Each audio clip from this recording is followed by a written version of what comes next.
Hi, today is Sunday the 21st, and since I have the Friday closing prices on one, I am recording this weekly recap. And to be honest, it should be a short one because there's not much to say. If you haven't done so, please watch the SPX Outlook to give you the background, the picture, or the way I see the market moving in the next week. Something I haven't shown is VIX, and this is the SPX as per the CFD, very close substitute for it. And what we have seen last week is that the VIX has gone down very low, and this is hurting my VXX position. But at the same time, even though my entry point was not so good, I still think volatility is very, very low. This is a 4 hour chart, and if I go back to about a year, I mean, you will see these levels haven't been seen basically since the COVID crisis in March last year. So in terms of VXX, I'm biting the bullet, hanging in there, and I'm just waiting. The VIX term structure, as you have seen last week, March has expired on Tuesday night, and we have a flattish. I mean, technically it's still a contango, but it is flattish, and volatility is low, but not too low. We may have a resurgence of volatility coming. We will see. That depends whether, as I said in the SPX Outlook, whether this support is broken. Anyway, let's go back to the position. This is April, and if I show the trade log, I basically did nothing last week. So nothing much to say. Now we are 28, so 26 from our 25 days to expiration. And this is the time, if you follow my trading style, this is the time where I start reallocating. My capital usage is okay, but in about 10 days time, I will have to enter June, maybe early April. And of course, plus minus a few days because of the Easter weekend. So we'll see. So I'm not in a rush to scale down this trade.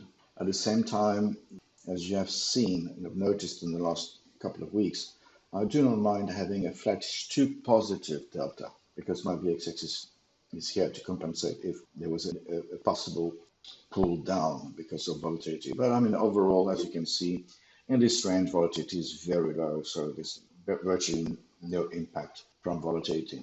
In the last 2 weeks, I actually trimmed down my CCS side because not only if the market was pushing higher above 4,000, I might have got into trouble. So also some kind of conservative measure. Those who have kept the CCS and closed them at a much better price now. So I mean, I have forfeited some profit. But at the same time, I'm happy with about 800, 900 profit.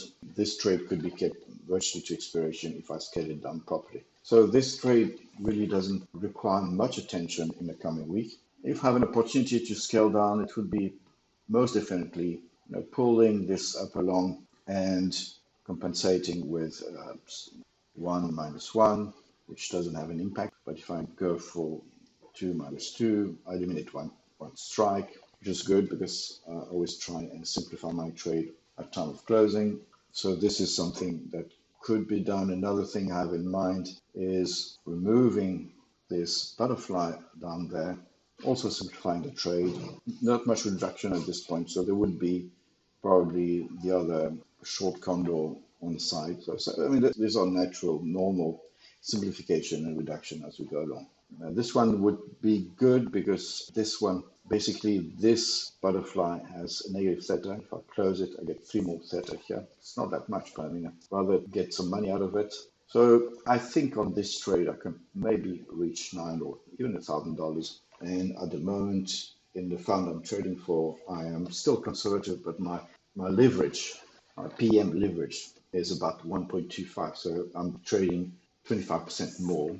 I could trade probably up to 100% more, but I mean, I'm still quite conservative and cautious on this. So overall, that means I would make about 1,200 per Reg T tranche. So this is what I intend doing. No rush really, unless of course we have a sudden sell-off, which I do not anticipate if you look at the SPX outlook. So that's about it for this one. For May, the trade is still in this build-up phase. 61. So I should maybe start speeding up on this because I only have $300 under the tent. I was also cautious on the upside with the CCS because I haven't done much CCS at this point. It was a little bit early, and technically it would be better to wait for the IV convexity. So that's why I was a little slow on this one.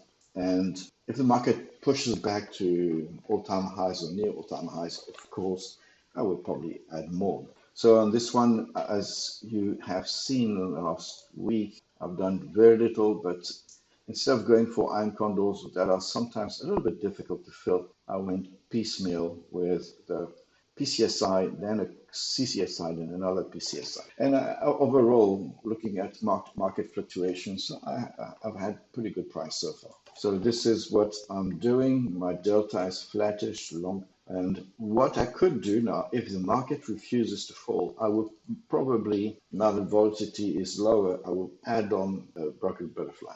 Not exactly a mechanical type of scaling in, but I could definitely add something a little bit higher, maybe 2 minus 4, 2. Oh, I can't actually do it here.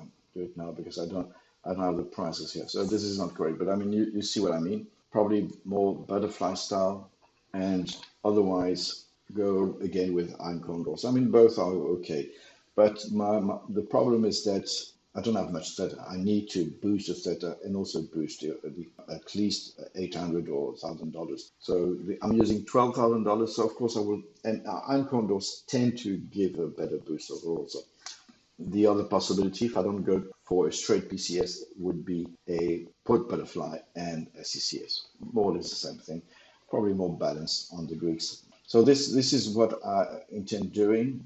This probably will be my focus for the coming week. And so that's about it. I would like to get to cruising altitude by 56 or latest 49 which also gives me about 2 weeks. And by that time, I shouldn't have to worry too much about this trade, and I will focus on the June entry. Okay, so as I said, this is a fairly short video. There's not much to say this week. I hope you had a good weekend. And again, follow me on Slack if you want to receive more regular updates.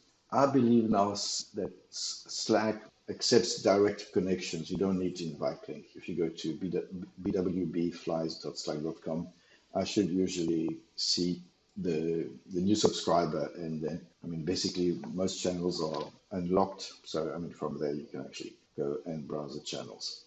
Okay, as always, thank you for watching, and bye for now.